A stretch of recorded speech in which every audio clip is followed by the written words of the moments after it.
Nico. Kyle, I guess we'll start with you.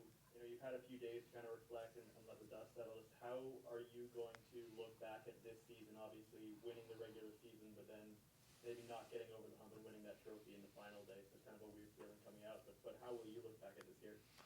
Yeah, I think it was a season full of positives. I think we took steps forward as a group, buying into that goal of winning that regular season championship, and all that comes with that. The consistency, the dedication to what's being asked of us from the coaching staff, and going out and implementing that as players.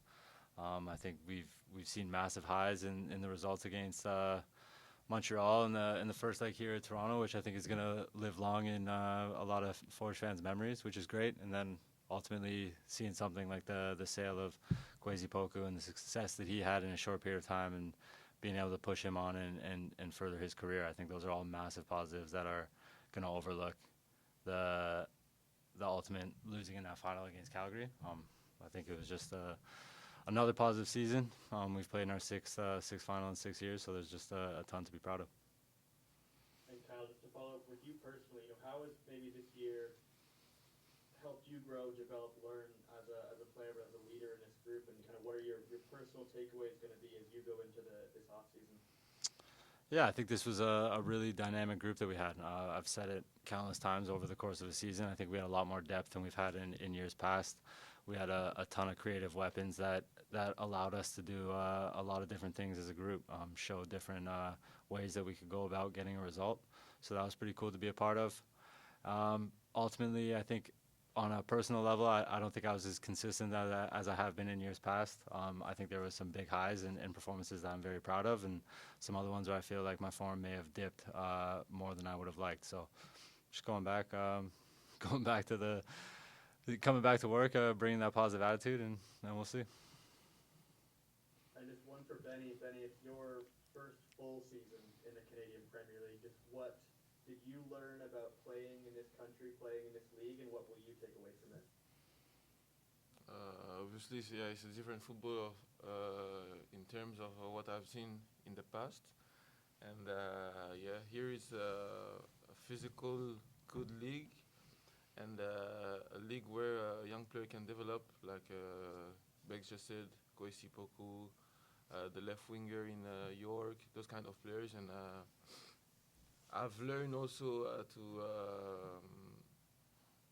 to be able to translate what I learned before to those young players like we have here, for example.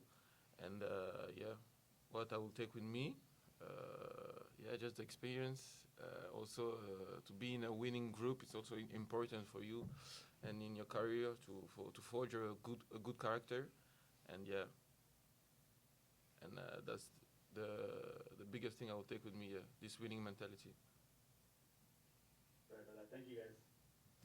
Thanks, Charlie. Next question goes over to Adam Jenkins. Go ahead, Adam.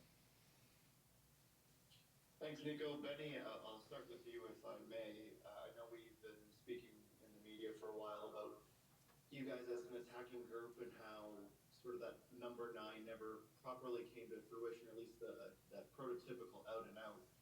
I'm curious, as you guys went through that, you've already touched on the sale of Kwesi, what a massive deal that was for the club. Just how challenging was it for you guys to try and get that group to stick? Because we know the quality that you and Tristan and David and Nana all have. What was it maybe harder than you expected to get that consistent rep, or do you think it was just a matter of when it came down to the final, it was an off performance? Uh, yeah, it's a difficult question, but I think yeah, it was not a matter of who was playing on which position, but it was also a matter of finding how we can manage to score goals and to be dangerous.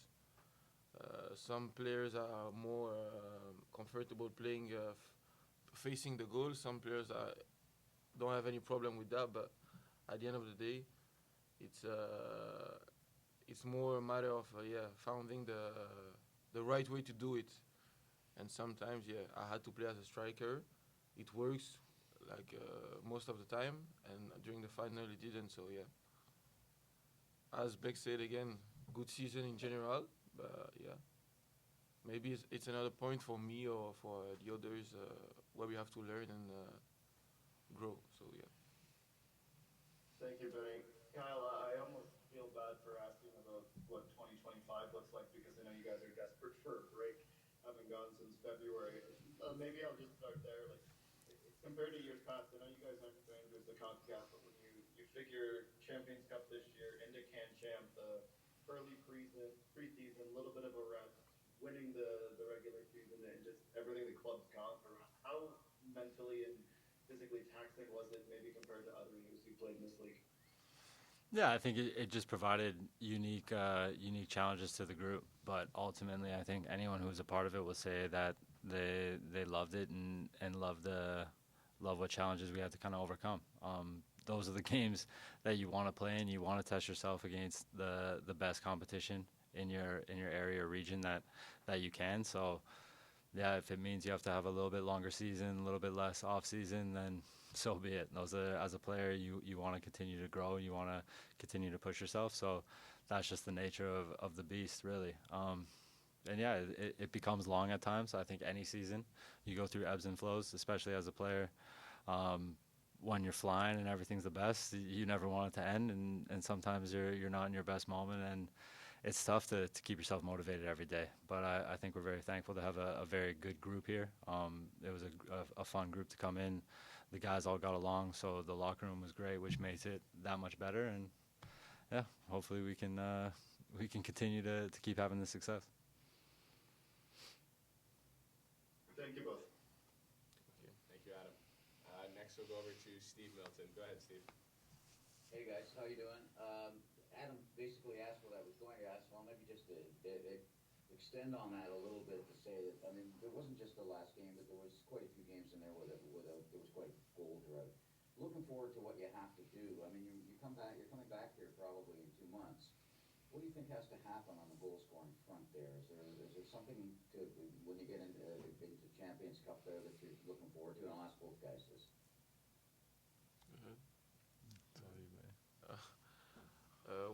What we have to? Sorry, your question. Can you repeat your question? Well, it's addressing sort of the fact that I mean, it wasn't just the last game where you had some trouble converting chances as a team. I'm just wondering what looking forward and to the type of competition that you're going to be facing in 2 months. What do you think has to develop there? Was it just a bit of a slump at the end of the year in goal scoring? You know, when you don't score, you cannot only blame one situation, one part of the game or another, because you can score out of a set piece, playing action, you know. So first we need to rest, clear our minds, think about other things, and come back fresh in the head and ready to just fight and give our best.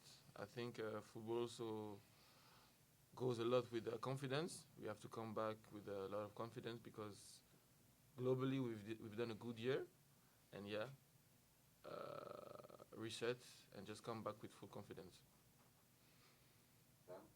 Yeah, it's an interesting one. I think scoring goals is obviously the thing that we talk about the most in the media, and it's one of those things that's always easier said than done. I think if it was so easy, you'd see games that are 10-9 week in and week out, and there's a reason that the guys who score the most goals get paid the most amount of money. I think towards the end of the season, we saw a little bit just of form. I think it would be a lot more concerning if we were never creating any chances over those games when we weren't necessarily scoring as many goals as we were as different parts of the season. The fact that we were creating opportunities, it's just one of those things. Sometimes it just doesn't go in. Obviously, as Canadians, we've all heard the phrase, you're gripping the stick a little too tight. And I think there's moments where we're all guilty of that. It just is what it is. I think it's the nature of any season. And soccer, like so many other sports, is you thrive off feeling and that emotion and that confidence, those little intangible things that you can't really put your finger on in terms of this is what you got to do to train it. We score goals week in and week out in training, and guys score bags of them. And sometimes it just doesn't go in on the weekend. And yeah, it's unfortunate, but it is what it is. So I don't think it's something we're going to be losing too much sleep over. We just got to get back at it. Appreciate it. The If I don't talk to you. good thing also is because they're used to see us scores. Yeah. You know? So the good thing is because you are used to see us scores. That's why you ask this question. So it's a good point.